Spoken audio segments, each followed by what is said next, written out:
escuchado este extraño e impresionante relato, querido escucha? He intentado que Frankenstein me cuente en detalle la creación del ser, pero este se negó a hablar. ¿Está usted loca?, me contestó. ¿Hasta dónde le va a llevar su absurda curiosidad? ¿Quiere crear un ser diabólico, enemigo del mundo? ¿Qué quiere hacer con sus preguntas? No insista. Aprenda de mis sufrimientos y no quiera aumentar los suyos. Así como yo, estimado escucha, quisieras ayudarlo. Pero ¿cómo aconsejar que siga viviendo a alguien tan infeliz y carente de toda esperanza? La única dicha que puede gozar es la que experimentará preparando su dolorida alma para la paz y la muerte. Amigo mío, ¿espera que le comunique el secreto que Víctor Frankenstein posee? Esto no puede ser. Mejor escuche con paciencia la historia y acepte la advertencia. Aprenda lo peligroso de adquirir conocimientos. Aprenda de aquel que aspira a una mayor grandeza de la que le permite su naturaleza.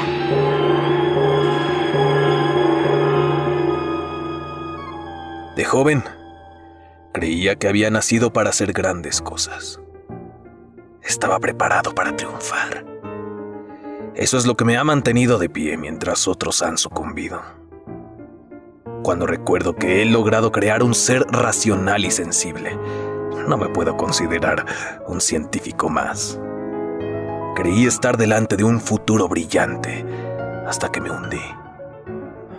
Debo destruir al ser que creé, y solo entonces habré cumplido mi cometido en la Tierra y podré morir. La física forjó su destino. La alquimia alimentó su imaginación y encendió su espíritu. ¿Qué fue lo que lo llevó a la predilección por las ciencias? Qué importante peso es el del conocimiento. Demasiada ambición puede destruir hasta al más fuerte. Pero esta no es la historia del superhombre. Tampoco es la historia de la desventura de su creador. Querido escucha, esta es la historia de una llama en el corazón que no se apagó. Este es el comienzo de una adicción por un conocimiento que pocos pueden adquirir y no todos merecen poseer. Escuchemos. A los 13 años, fui de excursión con mi familia a un balneario cerca de Donon. Las lluvias nos obligaron a permanecer todo un día encerrados en la posada, y allí encontré un volumen de las obras de Cornelius Agrippa. Al principio me aburrió, pero luego me emocioné con la teoría que intentaba demostrar. Una nueva luz iluminó mi mente, y así se lo dije a mi padre. Cornelius Agrippa, Víctor. No pierdas el tiempo leyendo esas tonterías. Si tan solo mi padre me hubiera explicado que los principios de Agrippa ya estaban superados, probablemente me hubiera dedicado a la química, a una teoría más racional. Y jamás me habría dedicado a hacer ese experimento que me llevó a la ruina. Pero seguí leyendo. Al regresar a casa, busqué la obra completa de este autor y después leí las fantasías de Paracelso y Alberto Magno. No me deshice de mis sueños, y fue así que emprendí la búsqueda de la piedra filosofal y el elixir de la vida. ¿Qué fama tendría yo si pudiera eliminar de la humanidad toda enfermedad y hacer invulnerables a los hombres? Invocar fantasmas y demonios. Eso era tarea fácil, según mis autores predilectos. Y también lo lograría. Atribuía el fracaso de mis hechizos a mi inexperiencia, no a la veracidad de mis instructores. Tenía 15 años cuando presenciamos una terrible y violenta tormenta en la casa que teníamos cerca de Belle Rive. Los truenos estallaban por todo el cielo.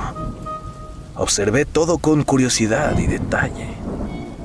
De pronto, vi que un haz de fuego encendió un viejo roble a unos 15 metros de la casa y había desaparecido en cuanto se desvaneció el resplandor. Por la mañana, descubrí que el árbol estaba reducido a cenizas. Es la electricidad, me dijo mi padre. a la vez que me describía los diversos experimentos que se habían hecho a lo largo de la historia. Todos ellos, Cornelius Agripa, Alberto Magno y Paracelso, ya la conocían, pero no habían podido dominarla. Los antiguos maestros de esta ciencia nunca llevaron nada a cabo. Los científicos modernos, por su parte, dicen que los metales no se pueden transmutar y que el elixir de la vida es una ilusión. Pero estos filósofos que solo hurgaban en la suciedad con el microscopio o el crisol han conseguido milagros. Conocen lo más íntimo de la naturaleza y demuestran cómo funciona. Saben cómo circula la sangre y la naturaleza del aire que respiramos. Pueden dominar el trueno e imitar terremotos. Yo me preguntaba de dónde vendría el principio de la vida, el primer gran misterio. Pero para examinar los orígenes de la vida, debemos conocer la muerte. Me familiaricé con la anatomía y la descomposición natural del cuerpo humano. Nunca creí en supersticiones o en espíritus. Investigué el proceso de esta descomposición y pasaba días y noches en los panteones. Lo más mórbido atraía toda mi atención. Vi cómo se marchitaba la belleza, cómo la muerte corrompía el rubor de las mejillas, cómo los ojos y el cerebro eran consumidos por gusanos.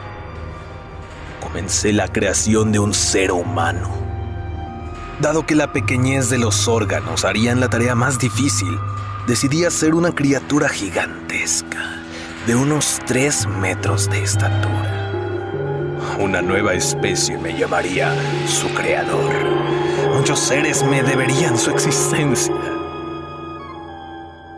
Pero ¿quién podía concebir los horrores de mi tarea, hurgando en las tumbas o atormentando animales? Ahora me tiemblan las manos con solo recordarlo. Recogía huesos, violaba los secretos de la naturaleza humana. La mayor parte de los materiales los conseguía en la sala de disección. Luego me sentía asqueado por mi trabajo, pero solo quería terminar.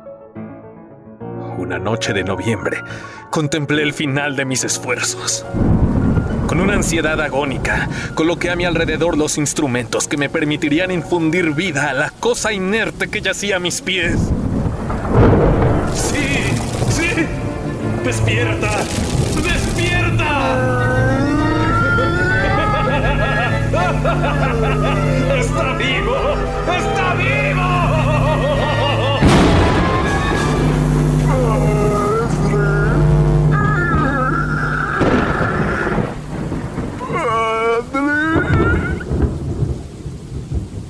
¿Cómo expresar mi sensación ante esa catástrofe?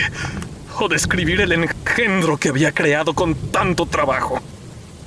Había seleccionado sus rasgos por hermosos. Pero... ¡hermosos! ¡Santo cielo! Su piel amarillenta apenas ocultaba el entramado de sus músculos y arterias. Tenía el pelo negro, los dientes blanquísimos y sus ojos acuosos, del mismo color que las órbitas en las que se hundían. El rostro arrugado y unos negruzcos labios. Durante casi 2 años, había trabajado con el único propósito de infundir vida en un cuerpo inerte. Para ello me había privado de descanso y de salud. Pero ahora que lo había conseguido, la hermosura del sueño se desvanecía y la repugnancia y el horror me embargaban.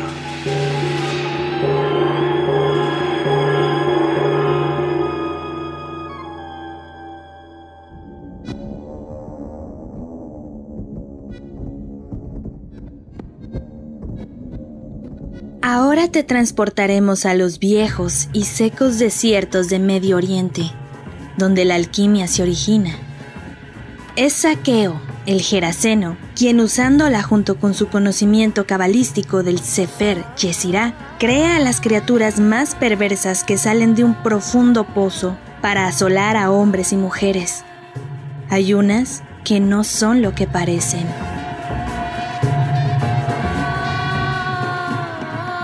3 clases de hombres, se ha dicho, no arderán en el infierno: los que tuvieron una esposa impaciente, los que sufrieron males intestinales y quienes padecieron la tiranía de los romanos. Algunos añaden: y los que han sobrevivido el embate de una de las bestias de saqueo, el Geraseno. Parece que es más fácil sufrir una mala esposa o resistir la tiranía romana que sobreponerse a la embestida de una de las fieras que inventó en su tiempo el inaudito saqueo. Se sabe, sin embargo, que un hombre sobrevivió al veneno de esas bestias porque su mujer, ni más ni menos, corrió a pedir alivio a una hechicera romana que atendía ruegos tales los viernes. Este hechicero untó al enfermo con sus pócimas y en menos de 3 días se habían ido las convulsiones y las pústulas y las palabras blasfematorias. ¿De qué estaba hecho aquel ungüento? Con ese remedio, aseguran, la víctima quedará limpia de espanto y vivirá.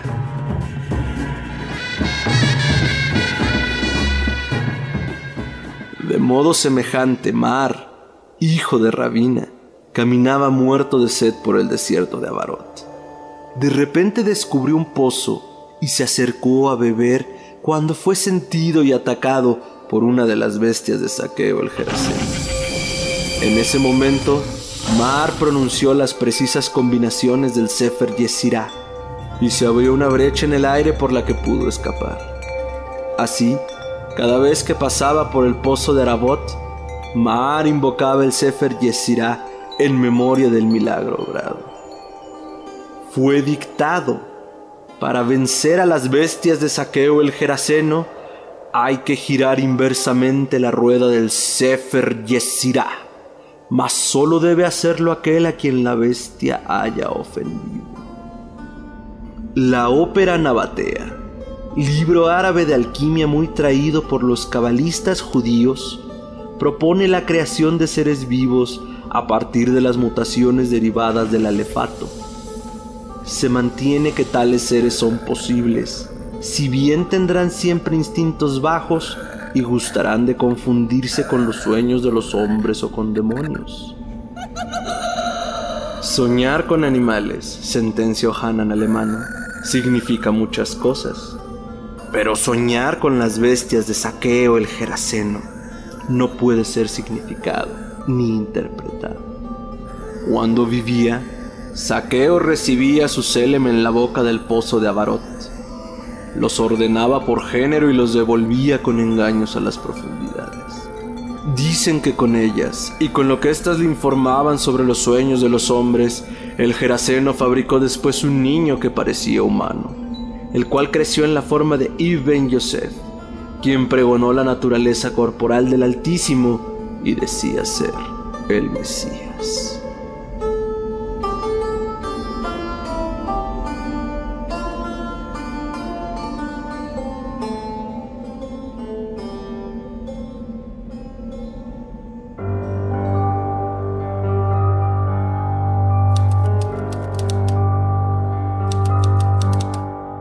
Por si hicieran falta más advertencias de lo que ocurre cuando se juega con la composición misma de la naturaleza, querido escucha, déjeme contarle la historia de Boris Ilvain, famoso escultor de tiempos remotos y amante de Genevieve, una de sus modelos. Cuando busqué a Alec para que me contara la historia de su amigo, musitó una plegaria y luego comenzó. Yo no sabía nada de química y estaba fascinado. Él tomó una flor que Genevieve le había traído de Notre Dame y la dejó caer en un cuenco lleno de esa sustancia. El líquido se volvió lechoso, apareció una espuma blanca y entonces vi colores. Muchos colores, anaranjados, rojos. Surgió un rayo de luz y la flor se había vuelto mármol. Era blanco como la nieve. Según Boris, ningún escultor podía replicar la forma de una figura tan fielmente. ¿De dónde salió ese rayo de luz?, le pregunté. No lo sé. Quizás sea la chispa vital que sale de esa forma de vida. ¿La destruiste? ¿La destruí? ¿O la preservé? ¿Quién sabe? Genevieve estaba de visita. Había posado toda la mañana para La Madonna, un exquisito mármol que Boris iba a presentar en el salón. La fecha de inauguración se aproximaba y la verdad, yo dudaba que Boris pudiese terminar a tiempo el conjunto que estaba preparando. Se llamaba Los Hados. Por cierto, sí. Yo estaba enamorado de Genevieve, pero también Boris. Y tristemente ella lo prefería a él. ¿Qué piensas de mi descubrimiento, Alec? No lo sé. La fotografía está corrompiendo la pintura. Creo que en este caso es lo mismo, aunque yo no le confiaría este descubrimiento a nadie. Sí, yo ya había oído hablar de fuentes minerales que transformaban cualquier objeto en piedra. Conocía el proceso de momificación natural de algunas regiones y cosas por el estilo. Pero este experimento me parecía sospechosamente demoníaco. Le advertí a Boris que los científicos se volverían locos de enterarse de un proceso como el que ese día yo estaba presenciando. ¿Has producido oro, Boris? Por Dios, Alec. El mundo ya cortó demasiadas cabezas por metales preciosos, ¿no crees? Genevieve llegó por la tarde, y para entonces, Boris y yo ya habíamos dejado de hablar de alquimia. Ella nos ofreció de comer. Por ese entonces yo estaba trabajando decorando el interior de los pasillos de ese hotel, por lo que convivía mucho con Boris y con mi colega, Jack Scott. Una tarde, estaba recorriendo el lugar cuando me topé con Boris en un cuarto de baño gigantesco. Se estaba lavando las manos. El cuarto era de mármol y en el centro había un estanque por debajo del nivel del suelo. Se descendía a él por unos escalones. En el otro extremo, un delicioso cupido de mármol posaba en un pedestal. Te estoy mirando. No trates de fingir que tú no ves a tu creador, pequeño hipócrita. Así le gustaba hablar a Boris con sus esculturas. Yo quise responderle para jugar con él. Y sin embargo, soy más hermoso. De pronto, Boris se puso de pie y fingió que me aventaba al estanque. ¡Ah! ¡Dios mío! Por poco olvido que el tanque está lleno de ese líquido. Boris, ¿cómo se te ocurre guardar aquí una laguna de esa sustancia horripilante? Y entonces me explicó que quería experimentar con algo grande. Algo grande y en verdad vivo. Alec pasó un tiempo en el hotel, perfeccionando un biombo de estilo renacentista que le habían encargado. Boris concedió su promesa y arrojó un conejo blanco al estanque de la sustancia. Al día siguiente, la estatua de un conejo apareció en el recibidor del hotel. Le pregunté a Alex sobre El Rey de Amarillo, esa obra teatral que le gustaba mucho a Boris, y dijo que encontró una copia en el hotel. Sé que la publicaron en 1895, pero la copia era más reciente. Apenas comenzaba a leer el segundo acto cuando algo en mí se sintió repelido y lo dejé. Supongo que de ahí se inspiró Boris para crear la sustancia. Quizá la receta está en esas páginas. Lo cierto es que Genevieve enfermó de fiebre por ese entonces. Tal vez leyó el libro, no lo sé. Ella se quedó confinada en una de las habitaciones del hotel. Y yo también me enfermé.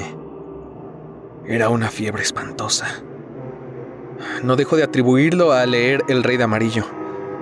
Fantaseaba con visiones inspiradas en aquella horrible obra, en especial los pasajes que hablan sobre la máscara pálida. Regresé a mi apartamento, y por más que le rogaba a Jack que me contactara con Boris y Genevieve, me decía que yo estaba demasiado débil para saber de ellos. Bueno, la razón era esta. Me la hizo saber un día en el que me dio una carta y las llaves de la casa de Boris. Boris y Genevieve habían muerto. Ese día en el que yo también había desfallecido de fiebre, Jack había ido a visitarlos. Genevieve estaba dormida en su habitación, bajo el efecto de sedantes, pero encontró a Boris trabajando en su conjunto para el salón. Jack acompañó a Boris hasta la medianoche. Observó cómo una de las esculturas tenía el rostro de Genevieve. aunque nunca halló una explicación para eso. De pronto, ambos escucharon una puerta que se abría y se cerraba de golpe. Alguien corría en dirección al cuarto vecino. Cuando llegaron, era demasiado tarde. ¡Genevieve!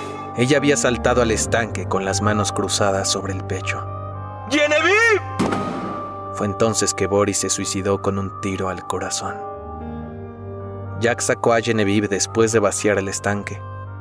Lavó lo que quedaba de ella y quemó todas las notas que Boris tenía en su estudio, a fin de que nadie pudiera encontrar esa infernal fórmula. ¿Qué decía la carta? Era el testamento de Boris. Le dejaba todo a Genevieve en caso de que ella muriera sin hijos. Aquel día, después de relatarme lo acontecido, Jack me miró muy serio y dijo: Genevieve está junto a la Madonna en el cuarto de mármol. La Madonna se inclina tiernamente sobre ella, y Genevieve sonríe a su vez a esa cara, que nunca hubiera existido sin su ayuda. Escuché del mismo Boris que el líquido tiene una efectividad limitada en seres de carne y hueso, y creo que vi corretear por ahí a un conejo blanco la última vez que visité el hotel. Terror en un suspiro.